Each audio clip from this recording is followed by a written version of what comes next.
Так, друзья, технические небольшие неполадки. Прошу вас написать, слышно ли меня.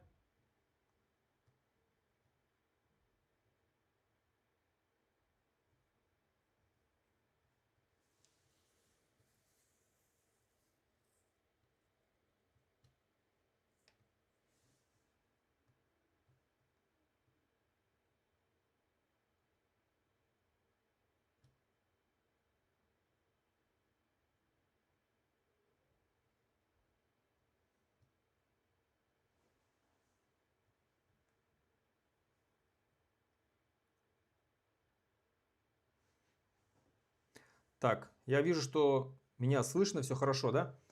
Отлично. Тогда начинаем. Итак, еще раз, друзья, Новый год наступил. Сейчас многие сидят кто-то за столом, кто-то не отмечает. Я знаю, что многие мусульмане не отмечают. И, как правило, на улице холодно, людям хочется что-нибудь посмотреть. Кто-то смотрит любимые фильмы. Российское телевидение, я думаю, уже давно никто не смотрит. Всякие новогодние. Люди смотрят, как правило, YouTube, интернет и любимых блогеров. Я анонсировал стрим с ответами на вопросы. Вопросов прислали много. Но прежде чем я начну на них отвечать, я, наверное, коротко расскажу свое видение, как прошел год, что, на мой взгляд, существенно изменилось и что будет в этом новом году.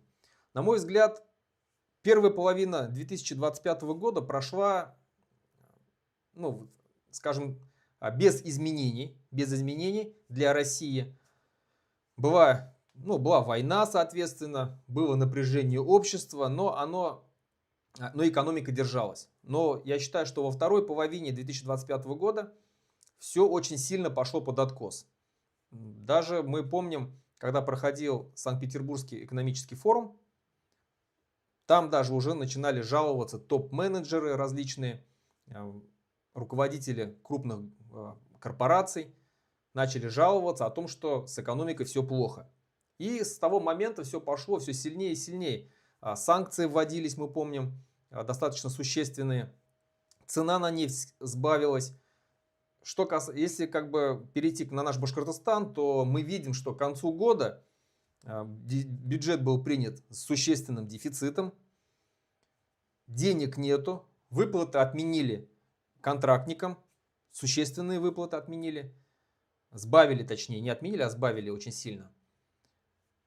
И, наверное, очень яркий показатель того, что экономика нашей республики в кризисе, это то, что правительство решило начать продавать часть акций Башнефти. Но это наша, скажем так, курица, которая несет золотые яйца. Да, всего было 25%. Но даже они, скажем так, вносили существенный доход в наш бюджет. Существенную часть дохода. И сейчас, когда решили их продавать, это говорит о том, что все очень плохо. Все очень плохо настолько, что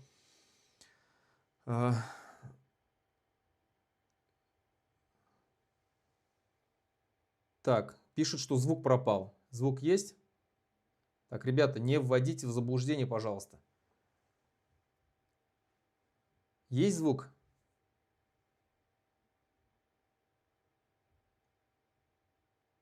Сейчас вот этого человека я в бан отправлю, который пишет, что звук пропал.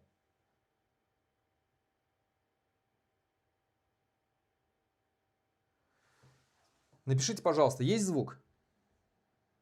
Хорошо ли слышно? Все отлично. Так, этот человек улетает в бан, как провокатор. Все, продолжаем. Итак, год закончился очень плохо. Следующий год, по мнению различных аналитиков, говорят, будет вообще очень кризисный. И, возможно, такие тектонические сдвиги, возможно, уже начнутся в 2026 году. Я на это надеюсь, потому что я считаю, что наш народ уже, наверное, готов вот к этим кардинальным изменениям. Но прежде чем прежде чем он начнет, скажем, делать эти изменения в республике, он должен пройти через очень серьезные и существенные, наверное, потрясения, наверное, так правильно сказать. Он должен понять, что вот та страна, в которой он жил это долгое время, эта страна завела просто в тупик всех. Экономику завела в тупик, благосостояние граждан завела в тупик. Люди вот, копили там на квартиры, люди копили там на машины. Сейчас все вот эти налоги, которые вновь ввели, вводят, они крушат все надежды граждан на какое-то серьезное благосостояние. Нормально, до 2014 года было все нормально. После 2014 года стало чуть-чуть похуже, но жить было еще можно, когда началась уже война с Украиной. Потому что она с 2014 года идет. В 2022 году, когда началась полномасштабная война, все пошло под откос. Я считаю, что Путин совершил фатальную ошибку, когда начал. Он думал, что сможет действительно очень быстро победить Украину, но этого не произошло. Украинцы выстояли, и мало того, я считаю, что они побеждают. Да, на поле боя это не видно, и они отступают, но они побеждают во времени. И это время играет против России. Россия действительно скатывается в такой тупик, что уже, я думаю, что она уже точно не вылезет никуда. Ну, как говорят экономисты, что так хорошо, как жила Россия в нулевых годах, до 2014 года, больше она так жить никогда не будет. Запасы нефти, легко извлекаемые запасы нефти заканчиваются. И такой выгоды, которую получала Россия от продажи нефти, от продажи газа, она уже не будет получать, потому что рынок, самый основной рынок продажи газа это была Европа. Европа сейчас перенастроилась, и она получает газ из других стран, которые заняли этот рынок. Россия этот рынок все проворонила, скажем так. И я считаю, что действительно Россия будет жить очень плохо. Очень плохо. Поэтому 2026 год, на мой взгляд, будет действительно очень серьезный. И люди на своем вот, как говорится, на своей шкуре, наверное, да, ощутят все вот эти изменения. Поэтому, хотя некоторые башкиры, с кем я общаюсь, они пишут, что ничего не поменялось, все хорошо, что люди как получали зарплату, хорошую зарплату, так и получают зарплату. Хотя вроде бы эти люди за независимость. Ну такой вот у них то ли пессимизм, то ли реализм. Возможно, я оторванный вот от Башкортостана, хотя я вроде бы общаюсь с разными людьми, получаю разную информацию. Мне говорят, многие говорят, что все плохо. Все плохо, и с каждым разом становится все хуже и хуже. Это сказывается и на дорогах. Дороги вообще давно перестали ремонтировать. Напишите в комментариях, напишите в чатах, действительно ли в Республике Башкортостан на самом деле все хорошо, никаких изменений нету. Или действительно становится все хуже и хуже, и это ощущается. Вот можно прямо здесь даже в чате написать. Я думаю, что это будет интересно. Потому что многие сейчас из Башкортостана меня смотрят. Вот пишут, что даже из Дагестана смотрят. Уалейкум ассалам, братья. 2026 год вполне возможно начнется тот кризис, который мы ждем. И этот кризис, возможно, снесет этот путинский режим. Поэтому надо быть готовыми. И у меня большая надежда на молодежь. На нашу молодежь, у которых есть огонь в сердцах, которые решительны, которым терять нечего. Потому что, как правило, революцию делают молодежь. На людей, которым 40+, у меня уже надежды нету. Многие мои соратники из организации Башкорт, которые когда-то были, я считаю, что все они на сегодняшний момент, семьи, работа, бизнес или что-то, они уже никуда не пойдут и ничего не будут делать. Так же, как и другие представители башкирского национального движения. Все сегодняшние так называемые общественные деятели, которые выступают до сих пор в защиту башкирского народа, я считаю, что они уже не будут на что-то делать ради независимости Башкортостана. Будет делать молодежь. И будут делать идейные. Именно идейные, которым терять нечего. Которые жизнь вот посвятили борьбе за независимость Башкортостана, за права башкир, потому что все прекрасно понимают, что Башкортостан находится в очень тяжелом положении. Башкирский народ находится в крайне тяжелом положении. Поэтому я думаю, что вот такие люди будут действовать. Но таких людей, даже если наберется пару тысяч, мы возьмем власть в свои руки. И я думаю, что объявим о независимости Башкортостана вместе с нашими братьями из других национальных республик. Конечно, если один Башкортостан будет объявлять о независимости Башкортостана, а другие все республики будут отмалчиваться, выжидать что-то, все, нас задавят. Но если мы все одновременно поднимемся, и Башкортостан, и Татарстан, и Саха-Якутия, и Кавказ весь, и Чувашия, миллионный народ, и другие национальные республики, я думаю, шансы есть, и тогда точно мы сможем завоевать независимость. Я считаю, что все варианты, таких как там заключение договоров очередных, там какая-то поверить в прекрасную Россию будущего, поверить там о том, что будет какая-то новая федерализация и отсыпет нам полномочия, я думаю, что на это уже вестись, наверное, никто не будет. Все здравомыслящие люди прекрасно понимают, что нельзя верить. Уже верили, мы жили в двух федерациях. В Советском Союзе была, вот во время РСФСР была федерация, при Российской Федерации сейчас живем, и с каждым разом живем все хуже и хуже. Поэтому верить нельзя, надо действовать. Я считаю, что наши тюркские братья нас поддержат. На крайний случай, когда режим просто в Москве зашатается так, что начнется безвластие, начнется анархия, или, как я ее называю, большая смута, и наступит тот самый час X, надо брать власть в свои руки, объявлять о независимости, и надо поддерживать в том числе не только национальные республики, и регионы, потому что если регионы точно так же начнут объявлять о своей независимости, то это все, это конец России. Если появится Сибирская республика, если появится рядом с нами Уральская республика, Дальневосточная республика или какие-то Волжская республика и так далее, Кубанская республика, Ингерманландия, Балтийская республика, то я думаю, что шансы на то, что все, этот монстр умрет и рассыпется, есть большие. Поэтому пожелаем всем нам, чтобы в 2026 году Россия наконец-то схлопнулась, а все народы этой России получили независимость. Итак, давайте начнем отвечать на вопросы. Я на первые вопросы, которые я буду отвечать, это те, которые прислали мне уже заранее.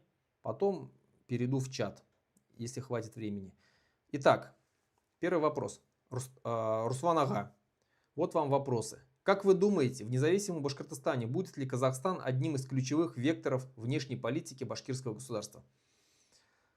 Несомненно, конечно же, Казахстан это наш сосед. Сосед это не просто сосед, это независимая страна. Это независимая страна, которая казахский народ к нам очень тепло относится. Это я испытал как в первый раз, когда приехал в Казахстан в 2018 году. И я в 2017 году, извиняюсь. И сейчас я до сих пор общаюсь со многими казахами. Они к нам относятся очень хорошо, очень тепло. Они всегда называют нас братья, баурым, они говорят. И поэтому, конечно же, Казахстан это наш самый ключевой, самый близкий будет союзник из всех независимых государств. Конечно, только через него мы сможем, скажем так, открыть ворота во внешний мир и будем торговать со всем миром через него в первую очередь. Через него будут проложены пути и железнодорожные, и автомобильные. И, конечно же, рассчитывать, это очень, на сегодняшний момент это бурно развивающая страна, хорошо развивающая страна, с хорошим экономическим ростом. У них очень хороший демографический рост. Казахов становится очень много. Сейчас их 70% в своей республике. И, конечно, если у нас возникнут какие-то проблемы с русским миром при получении независимости, я надеюсь, то есть, точнее, я знаю, что мы будем просить И мы уже общались это с татарскими национальными движениями, с представителями татарского национального движения, с другими представителями национальных движений Урала, Поволжья. Мы пришли к мнению, что в случае, если нам русский мир начнет угрожать и будет попытаться вводить войска, чтобы нас там вновь, скажем так, вернуть в Россию, то мы будем обращаться к организации тюркских государств, чтобы они ввели воинский контингент, миротворческий воинский контингент в нашей республике. Я считаю, что это очень будет здраво, и если зайдет условно там 1000 казахов, 1000 узбеков, 1000 кыргызов, 1000 азербайджанцев, 1000 туркмен, 1000 турков, то я думаю, что навряд ли и займут ключевые, скажем так, позиции в республике, по границам, важные объекты и просто разместят свои базы миротворческие, пока мы сами не сформируем свои войска, Татарстан свои войска, Башкортостан свои войска, Чуваши свои войска, свои национальные войска. Я думаю, они, эти миротворческие силы, тюркские миротворческие силы будут стоять у нас, русский мир навряд ли будет рыпаться в нашу сторону. Поэтому, ну и конечно, экономика будет завязана во многом на Казахстан. Еще раз говорю, потому что все торговые пути будут вестись через него. Нам есть что предложить Казахстану. Я знаю, что они очень заинтересованы в наших нефтепродуктах, в нашей нефтепереработке. Так что я думаю, что обязательно Казахстан станет ключевым нашим союзником, братским союзником. Так, дальше. Как вам идея создания отдельного центра для торговли, обмена между Казахстаном, Башкортостаном и Татарстаном? Ну, я думаю, что наши экономисты, наш бизнес наших Башкортостана, Татарстана, Казахстана, без какой-либо государственной помощи, но государственная помощь, естественно, конечно же, будут открыты. У нас уже сейчас есть представительство, торговые представительства в Казахстане. Я думаю, что бизнес сам, вот не надо вмешиваться и регулировать бизнес. Он сам найдет все выходы и входы для своего развития. Поэтому, естественно, будут различные представительства, будет различная помощь выделяться, чтобы бизнес развивался. Мы в независимом Башкортостане в первую очередь будем вкладываться в развитие малого и среднего бизнеса, чтобы люди могли легко открывать бизнес и пользовались всеми льготами и поддержками нашего молодого независимого государства. Так, следующий вопрос. Что вы думаете насчет безвизового режима с Казахстаном? Естественно, будет безвизовый режим. Нам визы не нужны. Зачем нам нужны эти ограничения? И вообще в будущем я, конечно, вижу, что Башкортостан, как и Татарстан, как, возможно, и Чуваши, и Саха войдут в организацию тюркских государств. А эта сама организация тюркских государств, скажем так, будет уже переоформлена в такую, ну, действительно, в Туран. Да, в Туран, про который мы все говорим, про который очень часто на устах у различных политиков, блогеров и так далее. Тот самый Туран, который мы ждем, который мы столько лет ждем, столько веков, наверное, уже ждем. Этот Туран, в моем понимании, это не какая-то там империя тюркская. Нет, это будет что-то по типу Евросоюза. Евросоюза, когда независимые тюркские государства объединятся в какой-то в единый союз, где никаких границ не будет, будет бестаможенная граница, безвизовая, можем спокойно, как сейчас в Европе, да, ты из Литвы свободно переезжаешь там в Латвию, потом в Эстонию, и никаких пограничников, никаких постов, потом в Польшу, в другую сторону если ехать и так далее, и так далее. И ты можешь только узнавать уже по названиям каких-то там объектов, что ты уже в другой стране. И я считаю, что точно так же должно быть и с Тураном. Это единая валюта, это, еще раз говорю, без визы, без ничего, это единая армия, возможно, что-то по типу НАТО, прообраза НАТО, когда у нас будут свои вооруженные силы, которые будут очень быстро реагировать на различные вызовы. Я надеюсь, что Башкортостан, Татарстан, Чувашия, Саха, Якутия и другие тюркские сегодняшние национальные республики войдут в эту организацию тюркских государств как равноправные члены. Так, дальше сейчас отвечаем. Ассаламу алейкум, валейкум ассалам. Вот интересующий меня вопрос, есть над чем подумать. Ваша деятельность направлена на коренные преобразования. Если представить, что цель достигнута и Башкортостан стал суверенным государством, как вы планируете выстраивать систему государственного управления и политической культуры в новом Башкортостане, чтобы она кардинально отличалась от существующих авторитарных моделей, которые вы критикуете? В частности, какие конкретные механизмы вы видите в обеспечении подлинной политической конкуренции, защиты независимых СМИ и НКО, а также реального влияния гражданского общества на принятие решений, чтобы избежать риска формирования новой централизованной элиты или перехода к другой форме авторитаризма. Насчет авторитаризма. Давайте, знаете что, я считаю, что не весь авторитаризм плохой. Конечно, мы все будем стремиться к демократическим переменам, но давайте просто представим, что вот Республика Башкортостан стала независимым государством, и вот она все стала абсолютно демократической, плюрализм мнений, гласность, свобода слова, много-много различных политических партий, у каждого свое направление в политике, каждый стремится к власти и так далее. К чему это приведет?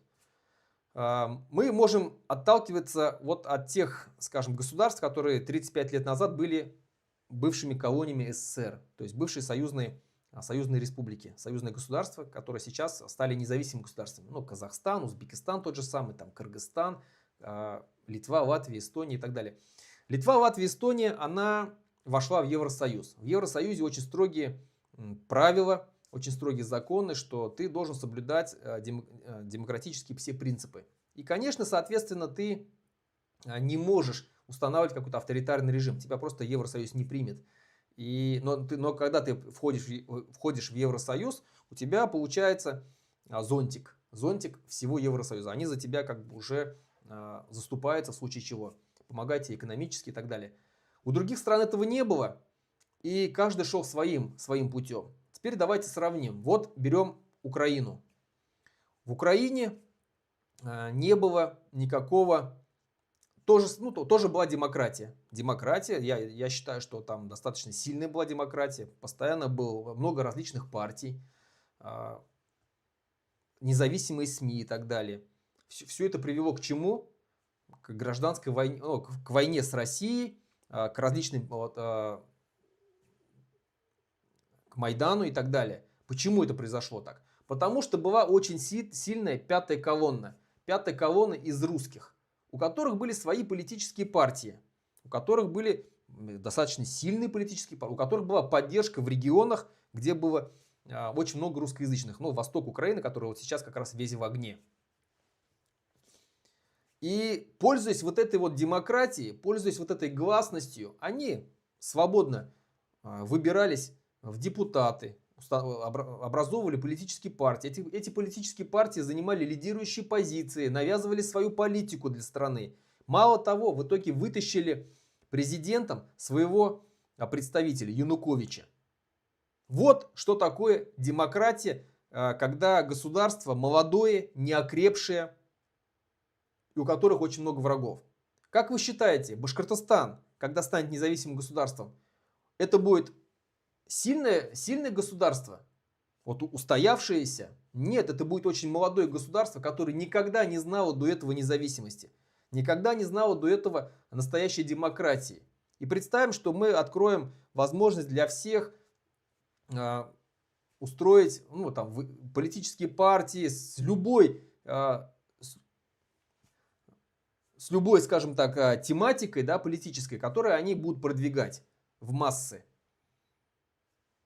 Я уверен, что Москва обязательно образует, вольет очень много денег в различные партии, а русских у нас проживает достаточно много.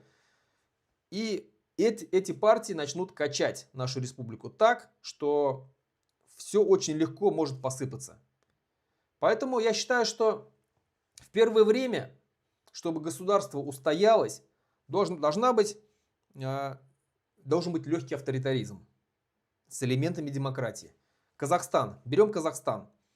Я не считаю, что в Казахстане диктатура. Достаточно, там есть независимые СМИ, достаточно сильные, есть независимые блогеры, которые рубят правду матку. Да, там, возможно, у них не такое политическое разнообразие, как в Украине было, да, но это, с одной стороны, хорошо, потому что Казахстан, который находился между двух таких, между драконом и медведем, да, Китаем и Россией, он смог устояться, смог укрепить свою государственность, смог создать нормальную экономику, смог увеличиться в численности государствообразующего народа.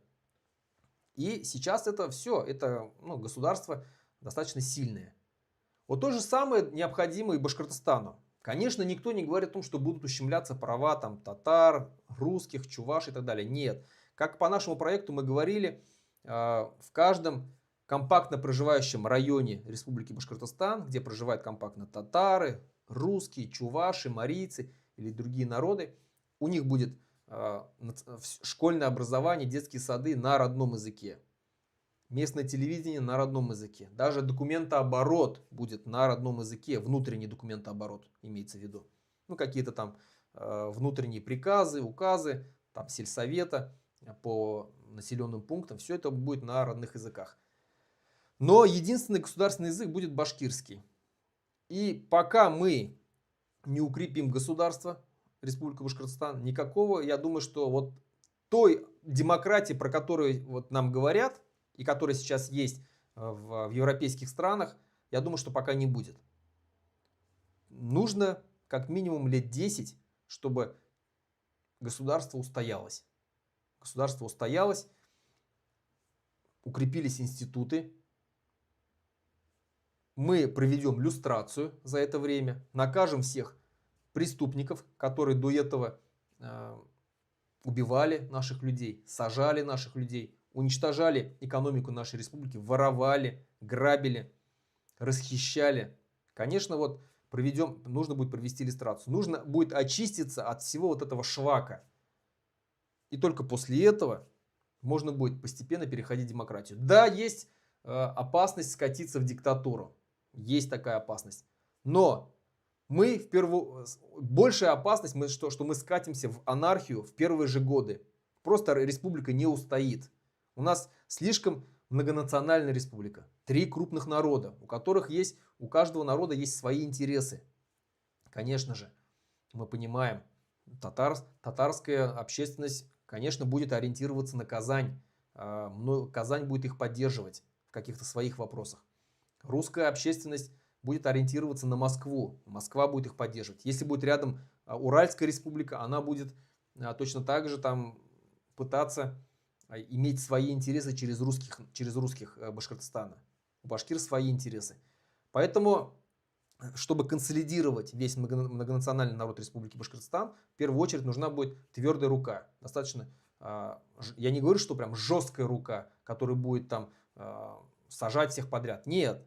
Но мы должны, еще раз говорю, очиститься от всего вот этого швака, который накопился за многие десятилетия вот этой России, сегодняшней России. Только после этого, когда республика, скажем так, устоится, институты сформируются независимые, появится у нас своя валюта, появится своя армия, появится своя полиция, свой бизнес. Вот после этого уже постепенно можно будет переходить уже к сильной демократии. Да? И есть примеры, очень многие примеры успешные. Та же самая Южная Корея через это прошла. Сингапур через это же прошло. Сейчас Казахстан, Узбекистан через это же проходит. Я уверен, что они станут демократическими государствами. Абсолютно в это уверен. Постепенно. Сейчас они укрепятся, станут достаточно сильными государствами, с сильной экономикой. И постепенно, уже сейчас их хотят, Казахстан и Узбекистан уже сейчас хотят пригласить в G20. Но это говорит о том, что эти государства уважают, считают сильными государствами, устоявшимися государствами. И нам нужно такими же тоже стать. Поэтому, еще раз, что мы Конечно, не будем никакую диктатуру устанавливать, но, возможно, в первое время, в переходной период, будет легкий авторитаризм. Дальше.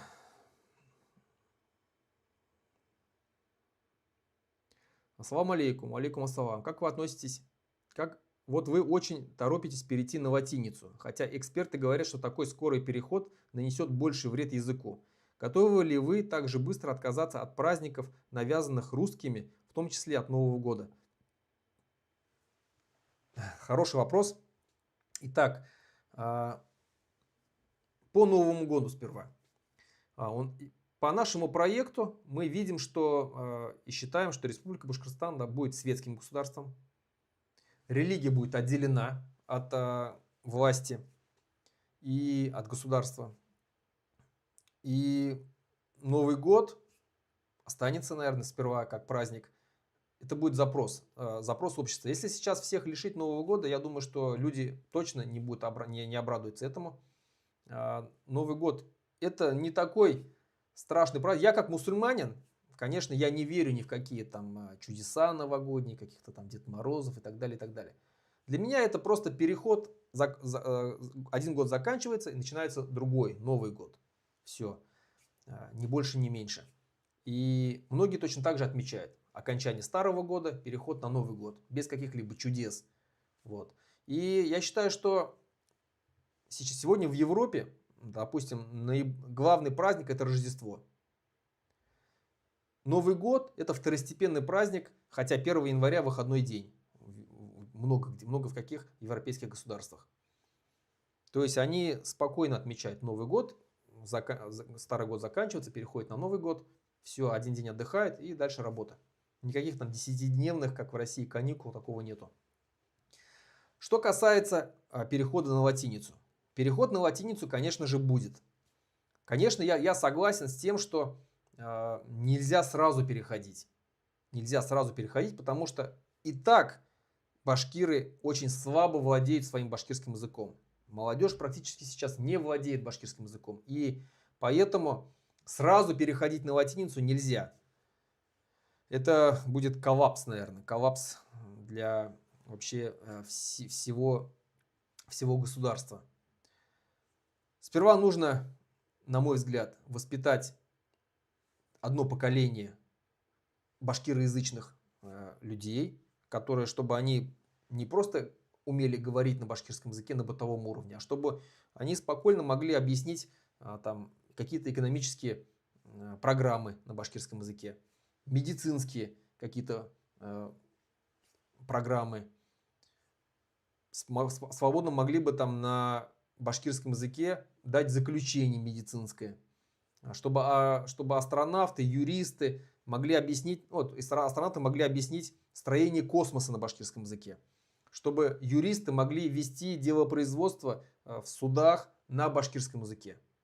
Вот почему нужно сперва вырастить целое поколение, которое будет в совершенстве знать башкирский язык, и только после этого постепенно переходить на латиницу, как сегодня это делает Казахстан. Да, я знаю, что Азербайджан очень быстро перешел на латиницу, но Азербайджан все-таки не сравнить по владению их народа своим родным языком по сравнению с нашим. Мы очень долго находимся в составе России, и особенно последние 30 лет ассимиляционные процессы очень сильные. Нам нужно сперва возродить язык. Поэтому, конечно, мы будем переходить на латиницу, это будет постепенный процесс. И только тогда мы сможем, скажем так, раз мы входим в организацию тюркских государств, то там уже сейчас создается единый тюркский язык, единый тюркский алфавит, на латинице. Мы будем, естественно, его тоже вводить параллельно. И постепенно, я думаю, что мы заменим кириллицу на латиницу, которая нам ближе, намного ближе. И уже у нас, кто историю знает, в начале 20 века уже была латиница. Она больше передавала, скажем так, звуки башкирского языка, чем кириллица. Поэтому так.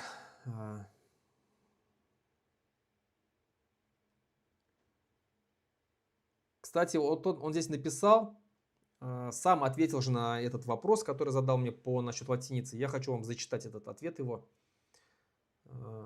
Если вкратце, то на кириллице написано множество книг, газет, журналов, исследований и прочее. На латинице ничего нет. Переход на латиницу отбросит нас на 100 лет назад. Это практически добьет и так уязвимый башкирский язык. Кто будет писать новые или хотя бы переводить имеющиеся труды? Вы видели нашу интеллигенцию? При всем уважении к ним они двух слов связать не могут. Половина русских слов в речи. Я имею в виду молодежь. Опять хочу, чтобы вы меня правильно поняли. Я не обвиняю никого в этом, просто наш народ находится в таком плачевном состоянии, и это нужно учитывать. Я бы лучше предложил оставить кириллицу, по крайней мере, на начальный период, а вместо реформы языка вложить все силы и ресурсы в повышение качества образования. Вы вообще видели, на каком уровне преподается у нас английский? Вот несколько пунктов, которые я бы предложил. Качественное преподавание английского, чтобы 95% учеников к окончанию школы говорили на уровне интермедиат и выше. Это открывает народу двери в мир науки и технологий соответственно, в зарубежные вузы. Второе. Преподавание одного из тюркских языков в школе. На сегодняшний день, наверное, только турецкий. Это укрепляет наши связи с тюркским миром, позволит обучаться в вузах Турции. Третье. Преподавание арабского языка в школе плюс обязательное изучение арабской графики старобашкирского языка для студентов филологических и исторических факультетов. Укрепляет связи с исламским миром. В школе обязательный английский плюс по выбору арабский или турецкий. Сохранение кириллицы, по крайней мере, в первое время обеспечит связь с русским миром. А с ними тоже надо будет договариваться, делать общие проекты и тому подобное. Посмотрите на Кыргызстан. Вот когда значительно повысится уровень образования, когда появятся тысячи башкирских специалистов мирового уровня в самых разных сферах, тогда можно думать над реформой языка. Такая конфигурация значительно повышает устойчивость системы. Нация – это тоже по сути система и обеспечивает условия для ее развития. А если все ресурсы бросить на реформу языка, то у нас не останется их на то, чтобы вырастить среди башкир высококлассных ученых, дипломатов, юристов, инженеров, учителей и так далее. В общем, не занимайтесь популизмом, советуйтесь с экспертами и не забывайте про реал-политик. Спасибо за ваши советы, они очень дельные. Я считаю, что все правильно написано. Конечно, латиница это не популизм, это действительно реальная политика. И чтобы нам оторваться от русского мира, нам в любом случае нужно будет переходить на латиницу. Да, мы это будем делать. Мы, конечно же, будем советоваться с лингвистами, с филологами. И, соответственно, выработаем и с представителями других тюркских стран. И выработаем плавный переход, программу, как плавно перейти безболезненно на латинский язык. В любом случае, на латинский язык мы будем переходить. Дальше. Салам алейкум, Руслан. Валейкум ассалам. Надо ли снести монумент дружбы в Уфе? Я об этом неоднократно говорил уже. Сразу скажу, что монумент дружбы, который сегодня стоит вот на том самом месте, где он сейчас находится, это надсмешка над всем башкирским народом. Именно на этом месте раньше стоял православный храм и было так называемое лобное место, куда свозили, там была тюрьма, кстати, куда свозили башкир наших, батыров, которые вели войны с Россией, поднимали восстания, и там их казнили. Там убито не одна сотня, наверное, башкир, возможно, тысячи и больше. Убивали, истязали, секли плетьми, резали уши, носы, жгли каленым железом лбы, четвертовали, что только не делали там вот на этом самом месте. И сейчас там стоит вот этот вот монумент дружбы русского и башкирского народа как насмешка. Во-первых, конечно, мы этот монумент оттуда уберем. Там не будет никакого монумента. Это первое. Во-вторых, я считаю, что монумент, если он называется монумент дружбы, то нужно монумент дружбы делать не башкир с русским народом, а башкир с разными народами. Пусть там будет русский народ, пусть там будет татарский народ, пусть там будет казахский народ, пусть там будет чувашский народ, марийский, потому что в Республике Башкортостан не только один русский народ живет, разные народы живут. Поэтому, конечно же, если делать монумент, то такой. А вот отдельно выделять русский народ, что вот башкиры и русские там братья, а остальные народы, что они не братья нам, что ли, не друзья? Но это какое-то ущемление, я считаю, других народов. И второй очень важный момент. От какого народа больше всего башкиры настрадались? Ну, явно не от татар, не от чувашей, не от казахов, не от марийцев. От русского народа. Но я не имею в виду от простого, конечно, народа. Нет. Именно вот от тех политиков, тех руководителей, сперва Московского государства, потом Российской империи, потом Советского Союза, сейчас Российской Федерации. Те, кто управляет. А управляют в большинстве своем, конечно же, русские. Русские, да, там Сталин был, конечно, грузин, но он себя больше считал русским. Именно он вновь поднял на щит, когда Ленин боролся с великодержавным русским шовинизмом. После его смерти Сталин вновь поднял вот этот вот величие так называемого русского народа на щит. Именно он это сделал.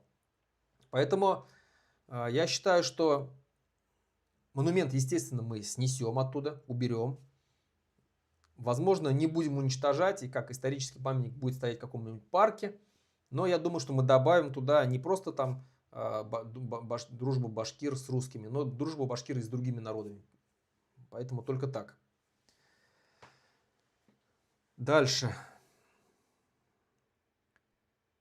У меня острый вопрос. Вот 1 марта в Рашке отрубят Global интернет. А это, скорее всего, и проводной интернет тоже касается. Так вот, как в таком случае нам быть? Как получать будем от вас новости? С наступающим вас. И такой вопрос. Будут ли работать торрент-сайты в свободном Башкортостане и будут ли свой регулятор интернета? Поменяется ли название республики? Такой глубокий вопрос. Итак, что будет, если отрубит интернет? К этому все идет. Я считаю, что, скорее всего, если власть укрепится, я вот говорю, в начале стрима я говорил о том, что все идет к тому, что, скорее всего, все рухнет. Но есть такой вариант, что российская сегодняшняя власть, путинская власть, скорее всего, может устояться. Как? Ну, допустим, она заключит мир. И это на какое-то время оттянет, скажем, ее крах. В любом случае крах произойдет. Россия в любом случае обречена. И этот режим в любом случае рухнет. Но на какое-то время они, скажем так, вот за счет мира, они, скажем, еще какое-то время смогут протянуть. Возможно, там 5 лет, возможно, 10 лет и так далее. Но со смертью Путина точно все рухнет. Так вот, конечно, если закончится война, значит, наступит какая-то передышка, Путин получит возможность восстановить силы.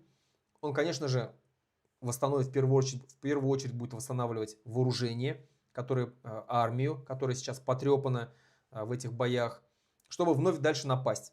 В этом нет никаких сомнений. Это всегда так было.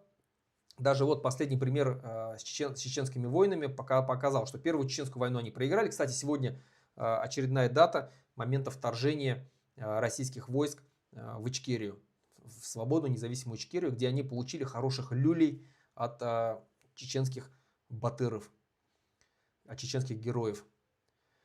Так вот, первую чеченскую войну Россия проиграла, накопила силы, восстановила армию, укрепилась и вновь начала войну. То же самое и сейчас. Когда говорят, что там будет какое-то перемирие, это все ненадолго. Конечно же, она поднакопит силы и вновь продолжит войну. А чтобы накопить силы, ей нужно будет вновь всю страну только вот использовать всю экономику страны на вооружение. На вооружение, соответственно, нужно будет ущемлять социальные сферы, меньше выделять денег на это. В бюджете будет закладываться все меньше денег на образование, на систему ЖКХ, на здравоохранение и так далее, на пенсии и так далее. Что-то будут подбрасывать, возможно, ведут талоны и так далее. Но чтобы народ не чтобы народ держать, скажем так, под контролем, они, конечно же, постараются отрезать весь интернет. Потому что именно через интернет они получают вот ту информацию, которая, ну, что происходит, скажем так, среди политиков, независимых политиков, среди тех, кто хочет эту систему, эту Россию разрушить. Ну, от нас в том числе, от меня в том числе. Конечно, они будут в первую очередь рубить интернет и пойдут по пути того же самого там, Северной Кореи, Китая и так далее. Как быть? Мы сейчас думаем над этим. Вы знаете, что Комитет Башкирского национального движения за рубежом входит в Лигу свободных наций. Возможно, мы что-нибудь придумаем. Я уверен, что связь мы будем поддерживать. Какие-то обходные пути будут в любом случае. Какие-то VPN все равно будут работать. В любом случае мы будем стараться для вас снимать видео, доносить нашу идею, нашу идеологию, наши программы. Поэтому все будет хорошо, я думаю. Будем стараться. Что касается вот этих различных торрентов, я так понимаю, это люди спрашивают для чего, чтобы бесплатно качать там, да, различные видео и так далее. Я пока не знаю. Я думаю, что специалисты в этой сфере разберутся. Будет ли изменено название Республики Башкортостан? Тоже не знаю. Надо будет спрашивать, я думаю, что у населения. И я бы, конечно, выступил за название Башкорт-Иле. Мне она больше нравится. Башкорт-Иле, потому что вот Башкортостан, конечно, очень сильное название. К нему все башкиры привыкли, отстаивают его достаточно жестко. Но я могу так сказать, что вот находясь здесь в Европе, когда у меня спрашивают, откуда я говорю, что я из Башкортостана, ну, человека, наверное, только с третьего, с четвертого раза выговаривает. Конечно, если Башкортостан станет достаточно сильным, успешным государством, войдет в мир независимых свободных государств, постепенно наше название будет на слуху и к нему привыкнут. Каким только не привыкли сейчас, каких только государств нету. Ничего страшного, привыкли, нормально. Поэтому, если Башкортостан останется, хорошо. Если поменяется на Башкорт-Иле, тоже неплохо, я считаю. В общем, решать будет народ. Дальше. Келип Иткен Кильген Яна Йоминен. Рахмет. Считаете ли вы, что заявление верхушки признать следующий год годом народного единства – это их страх и понимание, что народы начинают что-то понимать? Естественно. Естественно, мы знаем, что, да, ну кто не знает, я, скажем так, просвещу, что следующий год Путин объявил годом народного единства. К чему все это он делает? Потому что он видит, что население национальных республик сейчас очень раздражено вот теми неонацистскими русскими государствами, той политикой, которая ведется сейчас в России, когда русские различные общины врываются в мечети, открыто угрожают с интернета, называют нас различными бусурманами, будут нечистью различной, собираются с нами там бороться, когда выступают там за то, чтобы мечети не строились. В Европе, в любом маленьком городке есть обязательно мечеть. В немусульманских странах. В России с этим вообще какие-то проблемы. Народ настолько действительно шовинистически настроен по отношению к мусульманам, по отношению к нерусским, что это просто бросается в глаза. Плюс все эти события за последний год, они достаточно твердо показали, что никакого народного единства на самом деле нету. Есть очень серьезная проблема, что нет никакого межнационального согласия. Есть конфликты, есть недопонимание, есть откровенная вражда. И мы это видим. И все вот эти различные блогеры, там Соловьевы, Марданы, Киселевы и другие там различные Дивничи, кого только нету вот этих вот, Поздняковы, что они несут со своих там телеграм-каналов, с телевидения, они несут откровенную ненависть к нам, к башкирам. Сколько раз они высказывались против там Салавата Юлаева. Сколько раз они, когда во время баймакских событий там нас оскорбляли. Как только нас не называли. И террористы, там, и там, мусульманские маджахеды, как только нас не называли. И, конечно же, вот последний год особенно показал, когда несколько мечетей сгорело. Когда открыто попытались поджечь мечеть в Благовещенске. Когда в Сибае в прошлом году, мы помним, да, открыто оскорбляла женщина башкир, и никакого наказания за это она не понесла. Когда буквально вот недавно в Уфе какая-то женщина там угрожала башкирке, что зарежет ее сына, покажи, пожалуйста, паспорт, покажи паспорт, откуда ты сюда приехал и так далее. Все это есть, все это на виду, и мы все это прекрасно видим. Когда сажают Фаиля Алсынова на 4 года за слово там «карахалык», и когда открыто угрожают нам, оскорбляют нас, какими только словами не называют, и ничего этим людям не бывает, это, конечно же, все люди понимают, о чем политика сегодня. Что нет никакого народного единства. Есть русский народ, который стоит там вверху, над всеми, и есть остальные народы, второсортные. Языки наши давным-давно убили, уничтожили практически.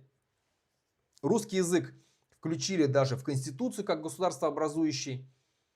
Недавно заявили, что если русский язык не родной, вот эта Ямпольская, да, советница Путина, заявила, что если русский язык не родной, то значит, как она нам сказала, то значит ты как бы, да, и не должен жить в России. Примерно так, я помню, она сказала.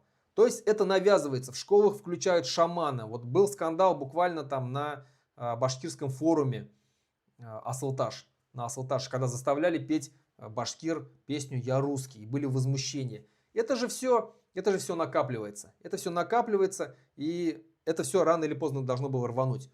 Русские общины в открытую у нас в Республике Башкортостан действуют. Они открывают филиалы. Сейчас открыты филиалы в Уфе, в Салавате, в Стерлитамаке. И они, вот сейчас на Новый год там в Салавате какие-то казаки, дружинники ходят там с закрытыми лицами, якобы патрулируют. Но какие казаки? Башкиры всегда боролись с казаками. Вот, спасибо большое за донат. С Литвы пришел донат. Благодарю вас. Если есть желание помочь в продвижении канала, присылайте свои донаты. Кто не подписался, подписывайтесь на канал, ставьте лайки, пишите комментарии. Так вот, русская община открыто действует. Уже провела там 2 русских марша. Конечно, они называют это крестным ходом, но это самый настоящий русский марш. Где идут они со своими флагами, кричат «Россия для русских» в Уфе. Представляете? Ну, о чем это говорит? Что республика захвачена. Вот я говорю, сейчас эти казаки там патрулируют. Казаки всегда боролись против башкир.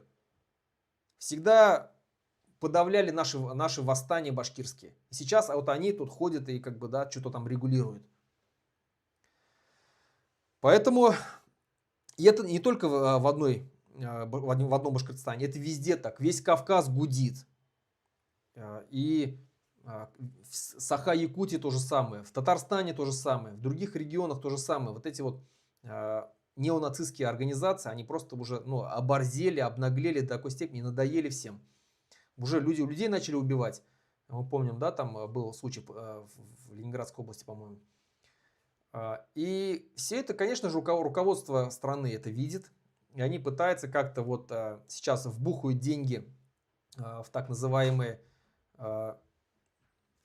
в межнациональное согласие. Больше денег дадут различным пропагандистам, чтобы они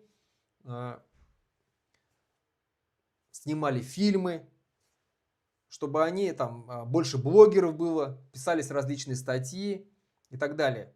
Вот куда. Но деньги, как всегда, попилят. Больше усилится пропаганды против нас, против тех, кто выступает за независимость Башкортостана. Поэтому вот куда уйдут все деньги. Никакого на самом деле настоящего единства не будет. Будет продолжение разжигания межнациональной розни. Вот эти все блогеры получат больше денег просто для того, чтобы мочить нас, снимать какие-то фильмы, показывать, что какое-то есть единение, на самом деле его нету. Ну, вот так. Так, следующий. Ответит ли Хабиров за свои преступления или убежит и будет жить припевающе? Как говорится, один Аллах только знает, как будет на самом деле. Но я надеюсь, что Мы не дадим ему никуда сбежать. И если даже сбежит, мы постараемся его обязательно притащить обратно в республику. Наши башкирские спецслужбы будут этим заниматься день и ночь. И, конечно же, он должен будет ответить за свои преступления. А преступлений он уже совершил много. И он это прекрасно понимает. На нем только на одном висит жизни тех людей, которые погибли в этой войне с Украиной. В первую очередь на нем. Конечно, там и на Путине, конечно, но в первую очередь на Хабирове, который просто, как недавно мы с Шмурат Хазратом подводили итоги Нового года, и он правильно сказал, что он какой-то Хабиров просто помешанный на этой войне. Он в каждом своем каком-то выступлении, в каждом каком-то своем посте, в каждом своем видео он обязательно втыкает вот эту свою войну, СВО и так далее. Везде пропагандируя о том, что нужно ехать, нужно воевать, какие-то там нацисты, какие-то там враги, бандеровцы и так далее. И вот за счет этой пропаганды сегодня Башкортостан уже второй год подряд занимает первое место по количеству погибших на этой войне. Почти 9 тысяч погибших. Но на нем это вина, на нем. Сколько он ограбил Башкортостан, сколько он заработал на этом. У него припеваючи живут две дочки, одна в Австрии, другая там в Лондоне. У него там квартиры, да, вот было расследование ФБК про Хабирова в Москве, там элитные квартиры. Сколько денег он набухал, сколько продал, сколько посадил людей. Вот баймакские события, это тоже в первую очередь на нем. А как он отвратительно высказался о погибшем Рифате Даудове, да?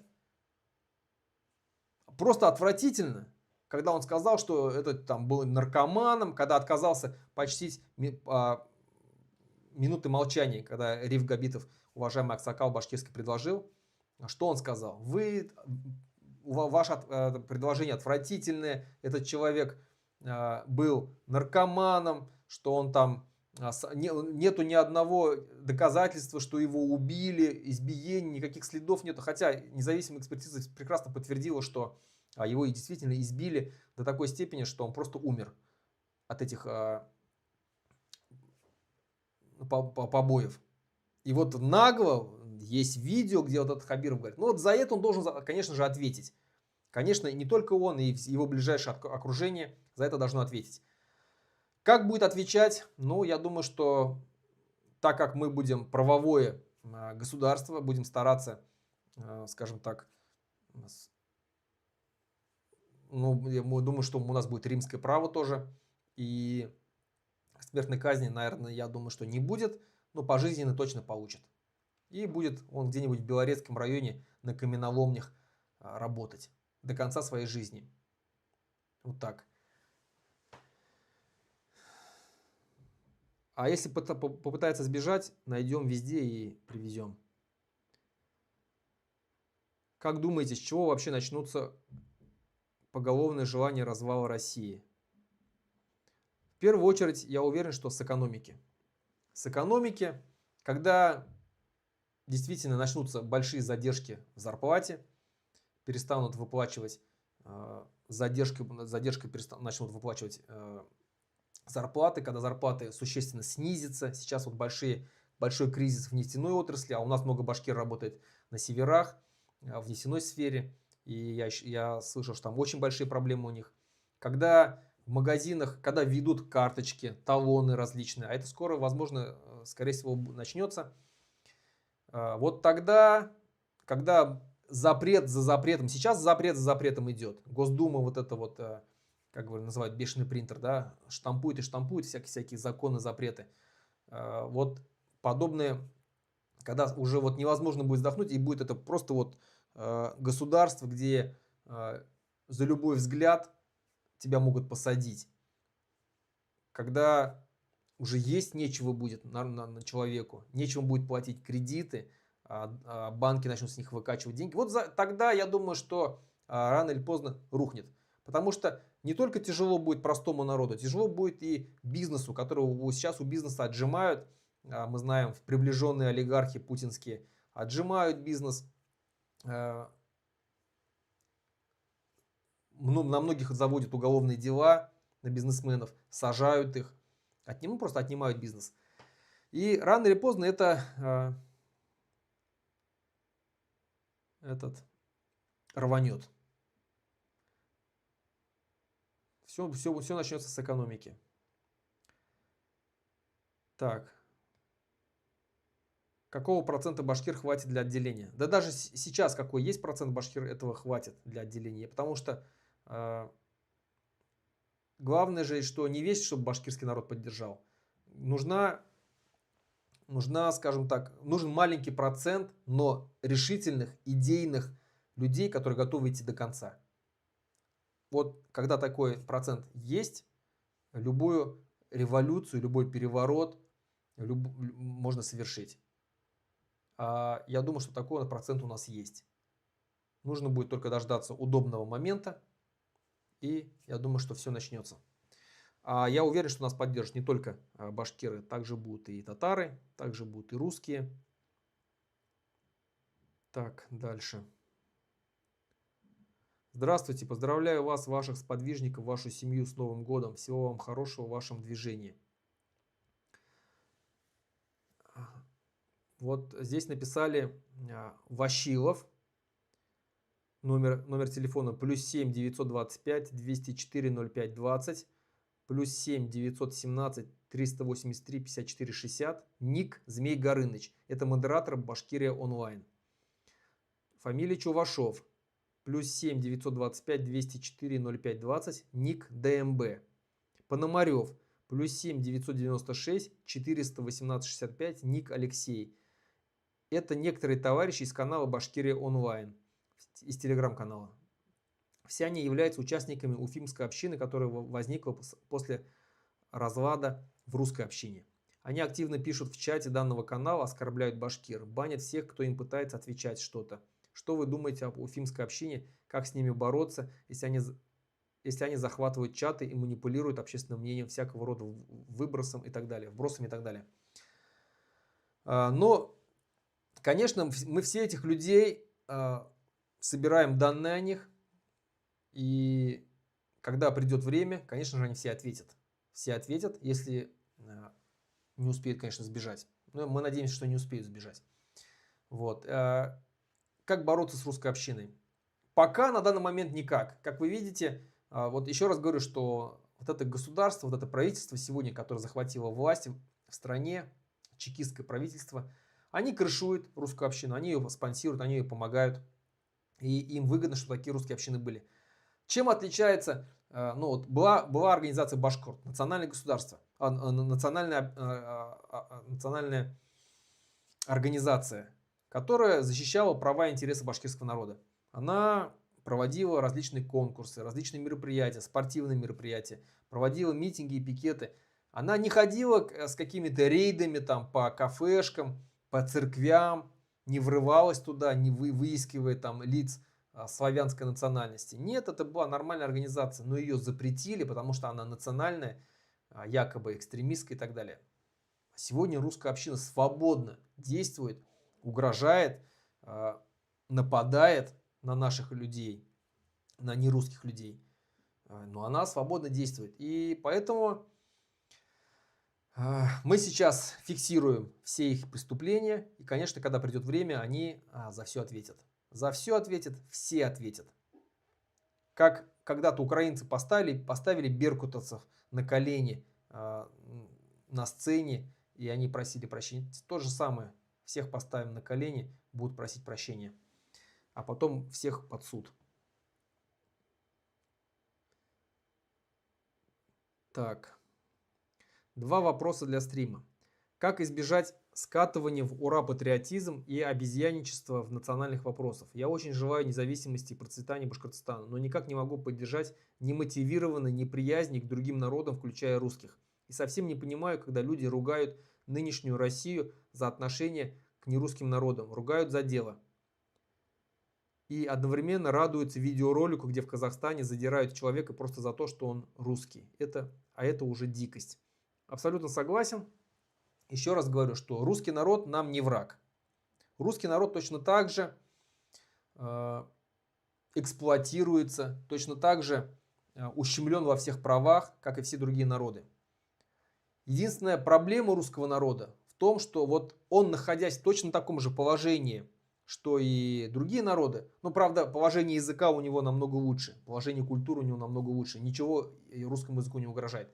Но в остальном, в экономическом плане, в правах и так далее, то есть он точно так же ущемлен, как и другие народы. Но единственная проблема русского народа в том, что ему внушили, что вот он великий, великий народ с великой историей, с великой культурой, все вот эти Пушкины, Лермонтовы, там балет Чайковского и так далее, вот что вот мы великие, а вот вы какие-то там второсортные со своими вашими языками, культурами и так далее. Мы не будем ваши языки учить, потому что они никому не нужны.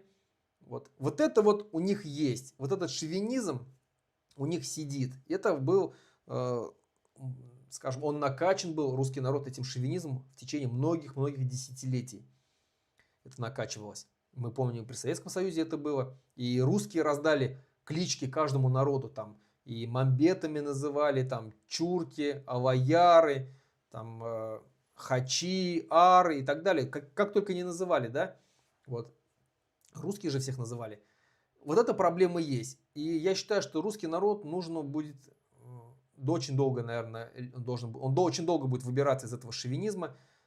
И поэтому мы хотим отделиться от России, от русского мира. И те русские, которые у нас есть, они, конечно же, те, кто захочет остаться в независимом Башкортостане, останутся. Те, кто не хочет, они уедут.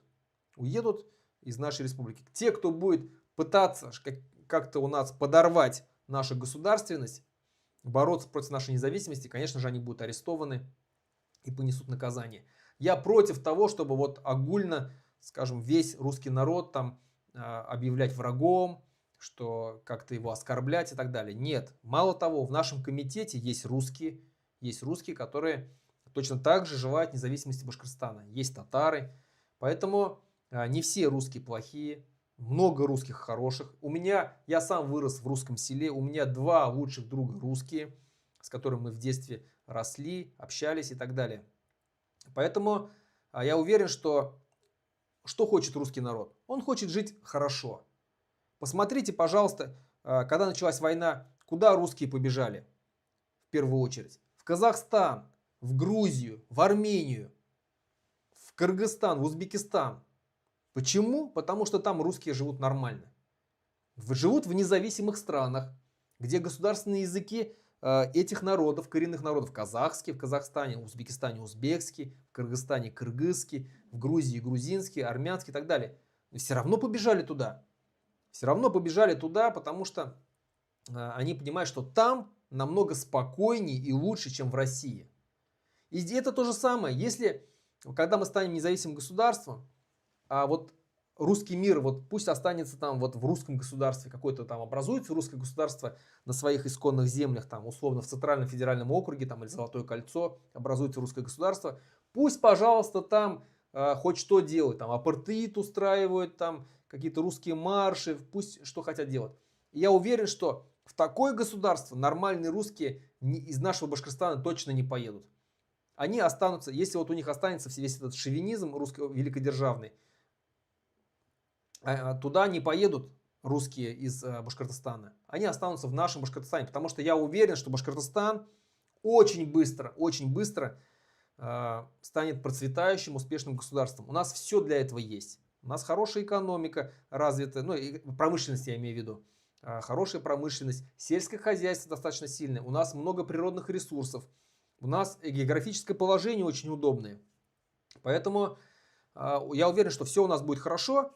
И русский, вполне нормальный русский человек, который захочет строить бизнес, растить семью, спокойно своих детей, учить их в хороших университетах, давать им хорошее образование, путешествовать по всему миру, он, конечно, захочет остаться в таком государстве, как Башкортостан. И нам такие русские нужны. Русские — это достаточно хорошо образованный народ, который уверен, много полезного принесет для Республики Башкортостан. Поэтому я против, конечно, того, чтобы вот как-то там беспричинно унижать, оскорблять русский народ. Дальше. Как сглаживать углы с единомышленниками в горячих вопросах, не касающихся национальной темы? Самый популярный пример тут, наверное, это палестинско-израильский конфликт. Например, та же Айгуль Леон поддерживает геноцид, который Израиль творит в Газе. Другие примеры — отношения к ЛГБТ, разрешение на оружие, аборт и так далее. Как в таких вопросах находить общий язык с людьми, которые в целом тебе близки по национальному вопросу, но в этих горячих темах резко расходятся с твоей позицией? Кто вам вообще сказал, что Айгуль Леон поддерживает геноцид палестинцев? Абсолютно такого никогда не было. Я от нее ни разу не слышал. Айгуль Леон нормальная патриотка, башкирская националистка, которая очень много делает полезного для нашего комитета, для башкирского народа. И она точно не поддерживает никакой геноцид и никаких там уничтожений палестинцев. Это вообще бред, я так скажу. В остальном, я считаю, что нам нужно уметь договариваться со всеми. Башкирский народ — это неоднородный народ, у которых разные взгляды, политические разные взгляды, разные мнения. Конечно, в большинстве своем башкиры мусульмане. Но какие мусульмане? Я бы назвал это такой светский ислам, наверное, да? Когда вроде бы человек себя называет мусульманином, но в то же время намаз не совершает. Да, он там совершает, там, делает какие-то аяты раз в год, условно. Когда рождается ребенок, приглашают муллу. Когда, чтобы дать имя. Когда умирает родственник, приглашают муллу. Все, вот на всем, на этом у него как бы ислам в основном заканчивается. Это большинство, наверное, сегодня так. Но есть и те, которые соблюдают все обязанности, да, которые есть в исламе, столпы ислама, как говорится. И есть и христиане среди башкир.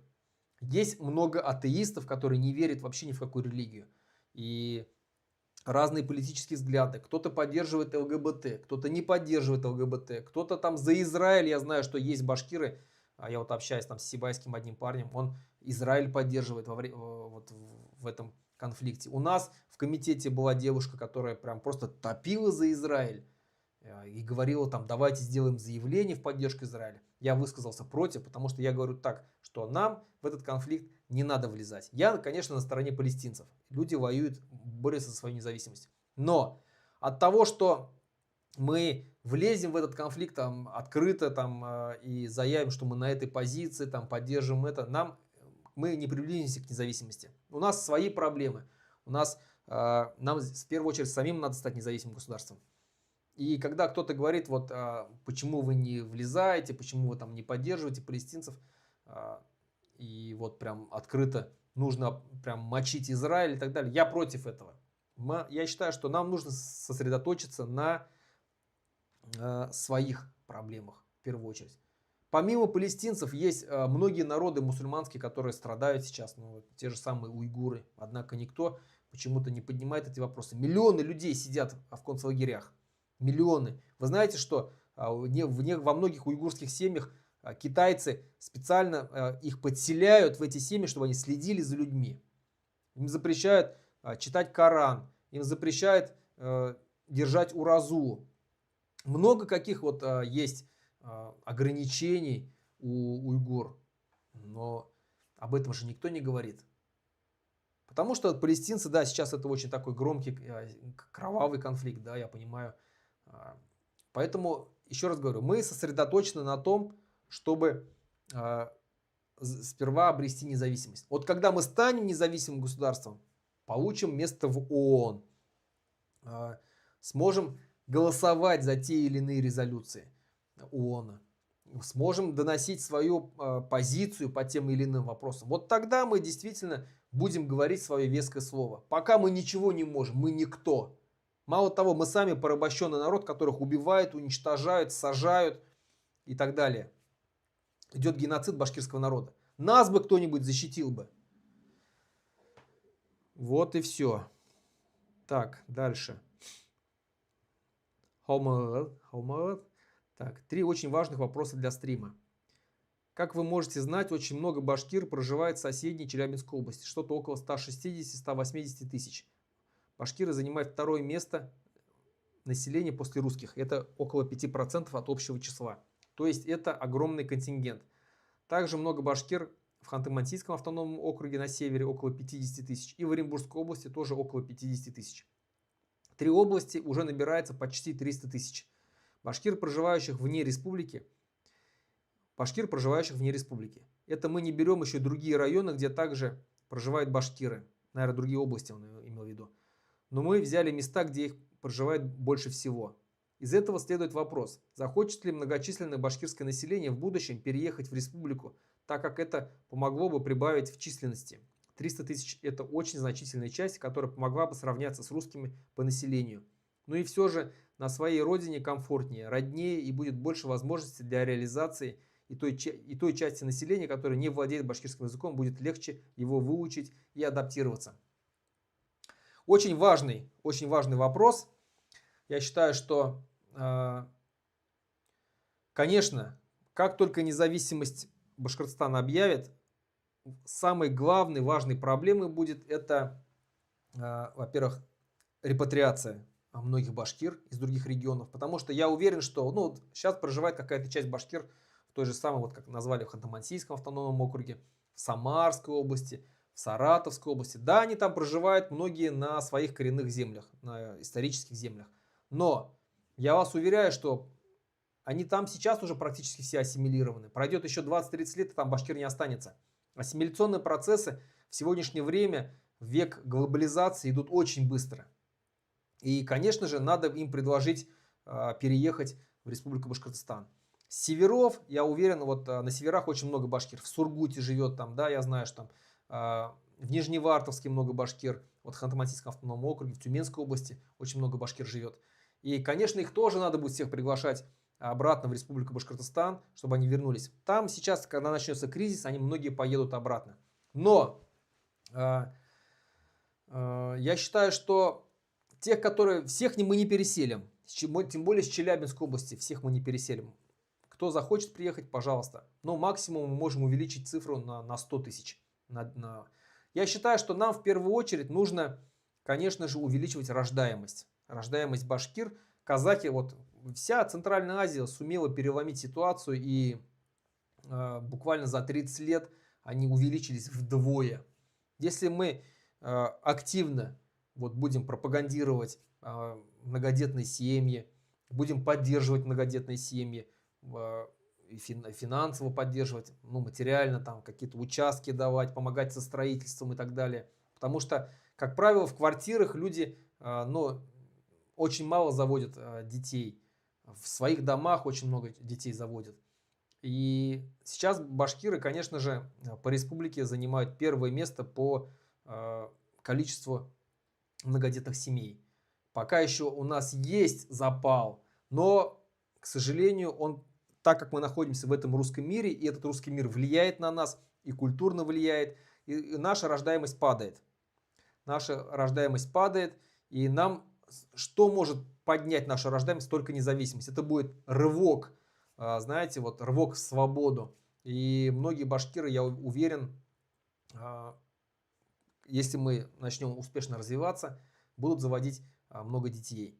Нам, каждая башкирская семья нужна как минимум, чтобы 4 ребенка было. Минимум. Если будет так, то да, мы за 20-30 лет увеличимся вдвое.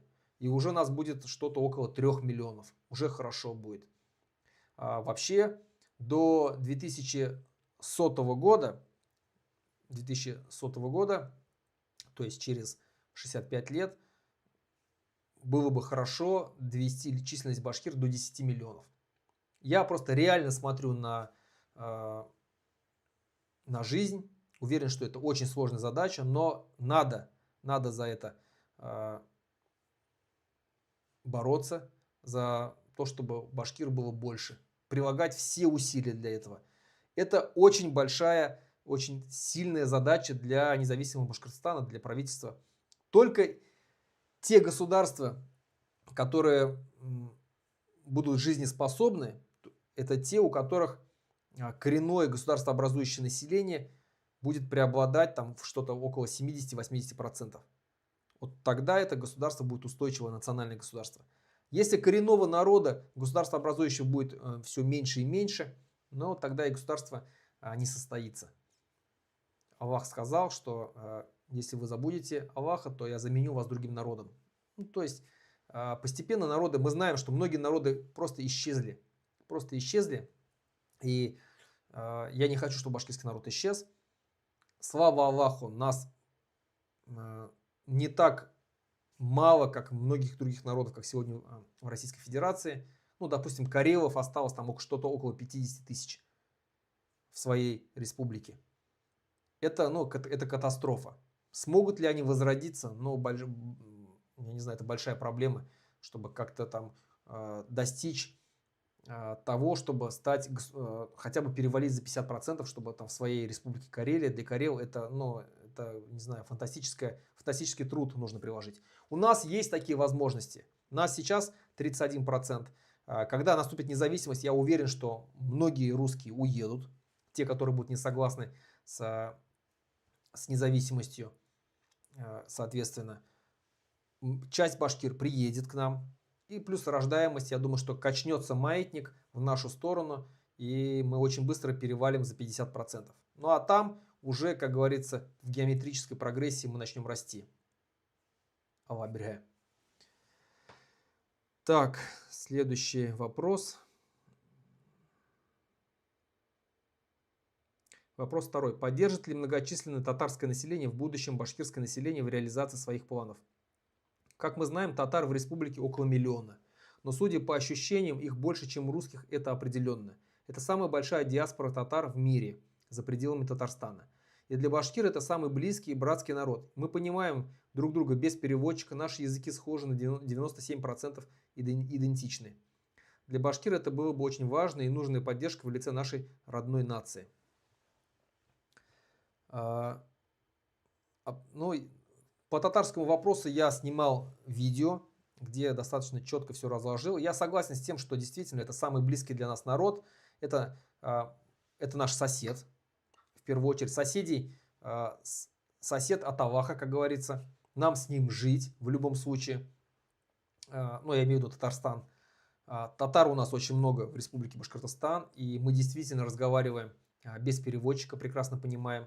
И вообще в будущем это очень хорошо, когда от, условно, Хайбулинского района и до Казани будет единая языковая сфера, когда человек может свободно общаться и его прекрасно поймут. Башкир с татаром, татар вот из Казани сможет приехать до Хайбулинского района, доехать или до Учелов, и он прекрасно сможет объясняться на родном языке, на своем, потому что будет понят, потому что башкир его прекрасно поймут. То же самое башкир, условно, с Абзелиловского района доедет там до Татарстана, проедет всю эту территорию и не переходя на русский язык.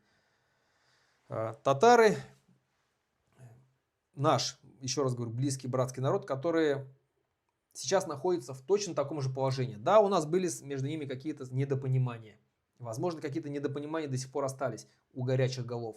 Но я думаю, что ко многим здравомыслящим татарам и башкирам уже давно пришло понимание, что нет никакой татаризации, нет никакой башкиризации, есть только русификация. И дети башкир и дети татар сегодня не разговаривают на башкирском и татарском языках, они разговаривают на русских языках. И проблема это обоих наших народов. И наших также национальных деятелей точно так же сажают, унижают нашу культуру, нашу религию. У нас общая религия ислам. Нам вообще делить нечего. У нас никогда не было с татарами войн каких-либо. Мы никогда с ними не воевали и не было какого-то такого там таких войн и там, которые бы таких кровопролитий, которые бы мы не могли бы простить друг другу до сих пор там, да. У нас не было таких отношений, как между армянами и азербайджанцами. Даже они сейчас дружат, стараются подружиться. У нас не было там, как между палестинцами и евреями. Ничего такого не было. Мы нормально с татарами общаемся, у нас много семей общих. Поэтому мы вынуждены будем, если мы совместно, не объединившись, не будем вместе бороться за независимость наших республик, я уверен, что мы проиграем. Как я разговаривал с одним мудрым политиком, он сказал, что Москва в первую очередь сделает так, чтобы рассорить наши народы и чтобы мы начали воевать друг с другом. В этом случае они просто обратятся потом к западным политикам, к западным странам и скажут, что вот посмотрите на этих дикарей. Вы им дали независимость, а они тут же воевать начали друг с другом. Какая им независимость? Давайте обратно мы их забираем под себя, устанавливаем контроль, и все нормально, и они не будут воевать.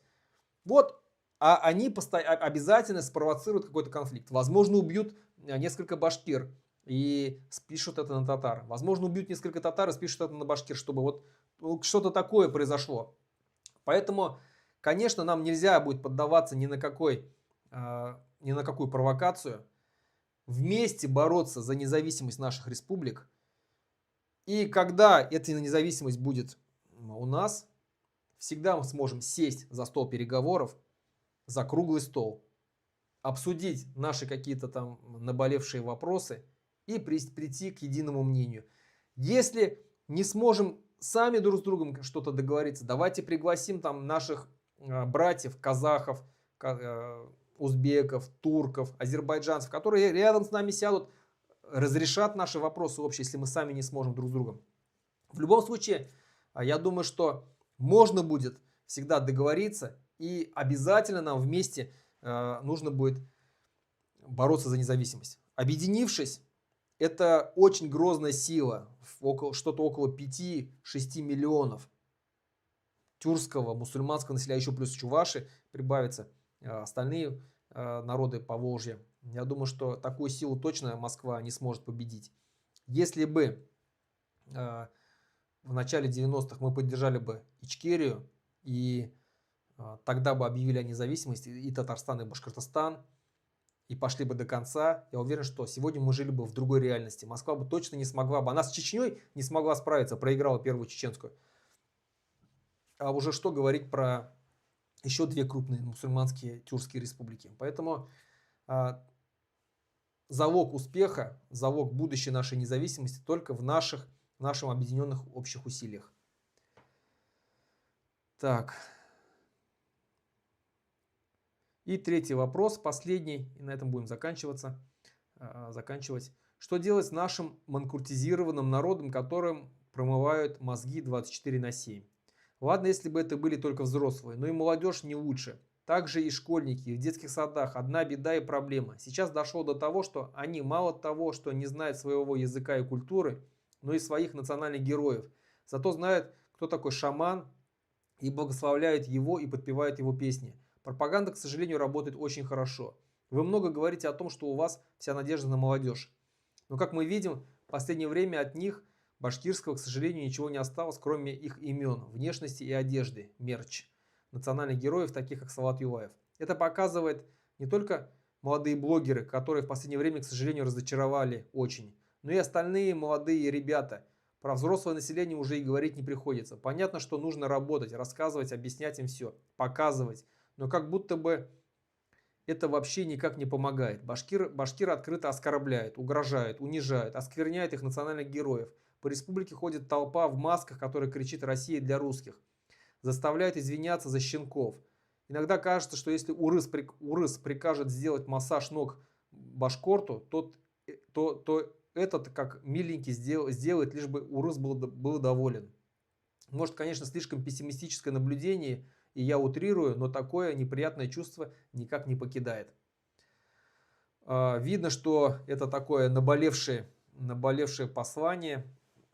Я согласен со многими вещами, что наш башкирский народ сейчас очень сильно подвергается пропаганде.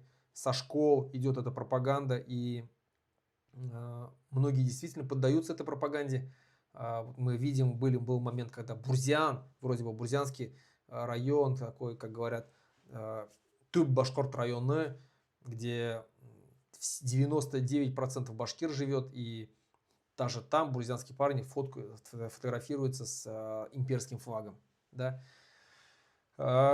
Проблемы есть, поэтому, конечно же, как я пришел к к башкирскому национальному движению? Через историю.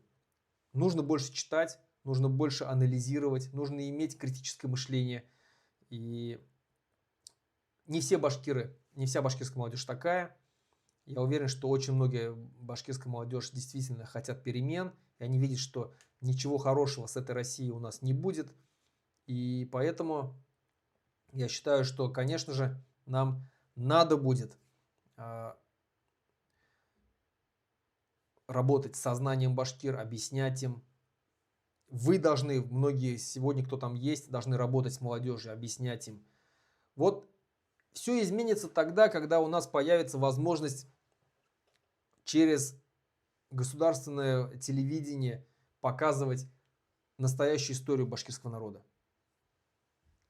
Как был Голодомор устроен против башкир, как поднимались наши восстания и как их уничтожали российские каратели.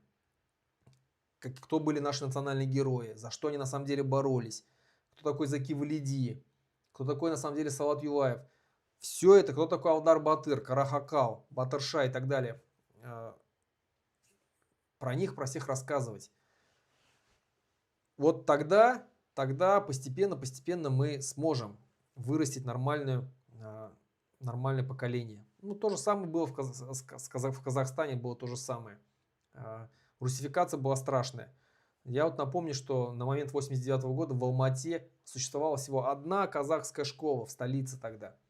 Не было казахских школ. Очень много казахов в городах просто были, не знали своего родного языка, до сих пор многие не знают. Но постепенно они вырастили целое поколение казахов, которые патриоты своего народа, потому что снимаются фильмы, снимаются сериалы, пишутся книги, блогеры. Очень много блогеров появилось, которые рассказывают об истории Казахстана, рассказывают об идеологии казахского национализма и так далее. Все нормально. Поэтому, как только будет независимость у нас, мы сможем переформатировать вновь нормально, вернуть нормальное сознание башкир и направить их в русло такое, какое должно быть у башкирского националиста настоящего. Националист я имею в виду здесь в хорошем понимании слова. Когда человек, который любит свой народ, свою культуру, свои традиции. И сейчас, к сожалению, да, процесс ассимиляции идет, и чем дольше Башкортостан, чем дольше башкирский народ будет находиться в составе России, тем больше будет манкуртов. Возможно, даже нам придется возможно, повоевать против своих же башкир, которые будут топить за то, чтобы Башкортостан остался в составе вот этой Российской империи. Потому что, посмотреть на таких вот там манкуртов, как культуманов, которые там заставляли парней башкирских сфотографироваться с имперским флагом. Таких просто уничтожать надо сразу, и все. Я считаю так. Это уже не башкиры, это все. У него сознание полностью изменено. Этот человек, возможно, он на башкирском языке и хорошо разговаривает, но это просто манкурт конченый. Арслан Нигаматьянов, Тимур Валитов. Но это все, это конченые. Это конченые. Такие люди просто за бабки продали свой народ. Будущее своего народа продали. Они никогда не поднимут вопросы, проблемы башкирского языка, башкирских ребят, которых сажают. За разграбление нашей республики, нашей природы. Никогда не поднимут такие вопросы, потому что они получают хорошую зарплату. Такие есть, все они у нас в списке, конечно же. Ну а заканчивая стрим, я хочу, это очень серьезная проблема, в конце было поднято, я призываю всех, Новый год начинается, проблемы очевидны, экономические проблемы очевидны, будет все хуже и хуже. И вы должны понимать, что эти проблемы не я вам принес эти проблемы, и не украинцы. Вам эти проблемы принес Путин и его правление в течение 25 лет, 26 лет уже. И в том числе Хабиров, как ставленник Путина. Вот они вам принесли эти проблемы. И эти проблемы будут и дальше. Вы думаете, что если даже представим, что если Россия победит Украину, что башкиры станут жить лучше? Да ничего подобного. Они сейчас, используя наших башкир на войне против Украины, продолжают унижать башкир, продолжают в республике ущемлять язык, грабить наш Кыргызстан, сажать наших людей. Продолжают это делать. А что им будет мешать, когда война закончится? Ничего, абсолютно. Также будут продолжать дальше. Даже я уверен, что очень скоро закончится тем, что вообще национальные республики ликвидируют. Поэтому объясняйте молодежи, объясняйте своим родным и близким, что только независимость наша спасет. Приводите в пример Казахстан, приводите в пример Узбекистан, Грузию, Армению, Азербайджан, Эстонию, Латвию, Литву. Нормально живут, маленькие государства. Армения в 5 раз меньше, чем Башкортостан. Литва в 2 раза меньше, чем Башкортостан. Живут. Да, возможно, не так богаты, как хотели бы, но они живут в своем собственном доме, в независимом доме. И не хотят, никто из них не хочет вернуться в состав России. Не горят желанием, а если надо, даже воюют за свою независимость, как сегодня это делает Украина. Поэтому независимость это наивысшая цель башкирского национального движения, башкирского народа, любого народа. Любой народ хочет жить сам по себе, разговаривать на своем родном языке, своя культура, чтобы была, своя историю изучать, чтобы все науки были на своем родном языке, сидеть в ООН, заседать в ООН, проводить чемпионаты мира, выставлять свою команду на чемпионатах мира там, по футболу, там, по хоккею, по другим видам спорта, участвовать в Олимпийских играх. Каждый народ хочет этого. Пока мы в составе этой страны, этой империи, нам этого не видать. Мало того, они нас заставляют говорить, что мы русские, не просто башкиры, мы русские башкиры. Пока говорят, что сейчас говорят, что русские башкиры, скоро просто будут говорить, что вы русские, что вы не башкиры, вы русские. Все к этому идет. Поэтому только независимость и другого никак. Возможно, первое время будет тяжело, но если мы хотим, чтобы башкирский народ сохранился, если мы хотим, чтобы у нашего будущих поколений, у наших детей и внуков было счастливое будущее в нормальном, цивилизованном государстве, чтобы они жили как люди, чтобы над ними не проводили эксперименты, вот как в школе сейчас, там уроки на важном, там вся эта пропаганда, которая льется, чтобы вот этого всего не было, только независимость нас всех спасет. Поэтому, братья, призываю вас все как можно больше думать о независимости, говорить о независимости среди своих очень близких, надежных товарищей, убеждать их, что только независимость. А когда придет час X, а он скоро придет, мы должны быть готовы. Я живу в Литве, литовский народ здесь. Почему они так быстро получили независимость? Потому что народ был готов. Народ литовский был готов к независимости в 91 году, в 90-м году. Это первая республика, которая объявила о своей независимости. На момент объявления независимости народ, и когда пытались войска, мы помним, там события были возле телебашни, убили 13 литовцев, и пытались парламент захватить, эти советские войска. Что сделал народ? Он просто вышел на улицу массами и начал сопротивляться. Когда в парламенте ночью в экстренном режиме заседали литовские депутаты и принимали важнейшие вопросы, решения по независимости Литвы, и когда войска должны были захватить этот парламент, народ Литвы вышел и окружил этот парламент многотысячной толпой, вот так сцепившись в сцепку, они просто не пропускали эти войска. И войска просто не пошли на штурм. Просто не дали. Понимаете? Почему? Потому что они очень сильно хотели независимости. Очень сильно хотели независимости, и они ее получили. И сейчас они об этом не жалеют. Они нормально развиваются, живут, спокойно живут.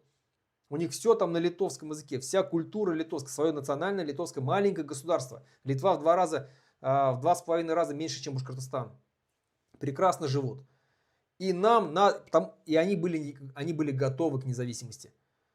И нам надо быть готовыми. Надо, чтобы народ в момент час X высыпался на улицу многотысячными толпами. 100 тысяч, 200 тысяч, 500 тысяч, миллион населения, чтобы вышло на улицы, чтобы взяли за шкирку наших депутатов с Курултая, притащили их в парламент и сказали: пока вы здесь не объявите, не примете декларацию о независимости Республики Башкортостан, вы отсюда не выйдете. И все. И стоять до конца. Если надо штурмом брать и объявлять, если они откажутся, многие, возможно, струсят, тогда смещать их, объявлять временное правительство башкирское Республики Башкортостан и объявлять о независимости. Потом проводить уже выборы. Только так. Нужно брать власть в свои руки. Иначе Москва так и будет над нами вечно командовать, вечно нам указывать, нас грабить, отправлять на войны, которые нам абсолютно не нужны. Это не наша война. Почему мы там, башкиры, воюем и умираем? Первое место по России заняли по количеству погибших. Но это бред. За что мы воюем? Что нам делали украинцы? Почему мы, башкиры, потеряли в 3,5 раза больше, чем москвичи? В Москве 15 миллионов живет население, и они в 3,5 раза меньше потеряли убитых на этой войне, чем башкиры. Ну, чем башкортостанцы. Да с какого хрена? Почему вообще мы должны на этой войне умирать? Поэтому они так и будут нами пользоваться, нашими жизнями, нашими деньгами, нашими природными ресурсами, одновременно убивая нас, убивая наш язык в самой республике. И нас будут отправлять на свои захватнические войны, чтобы подавлять другие народы. Так будет всегда. Это колесо сансары, оно не закончится. Нам нужна только независимость, только это нас спасет. Поэтому, друзья, братья, башкиры, татары, чуваши, марийцы, удмурты, русские, давайте стремиться к тому, чтобы стать независимым государством, в то же время поддерживать независимость, борьбу за независимость Татарстана, Чувашии, Мариэл, Удмуртии, Эрзян-Мастер, чтобы рядом появилась Уральская республика независимая, Сибирская республика, Дальневосточная республика и так далее, и так далее. Так эта империя рухнет. На этом все. Хау булгат, хурматлы милләттәшләр.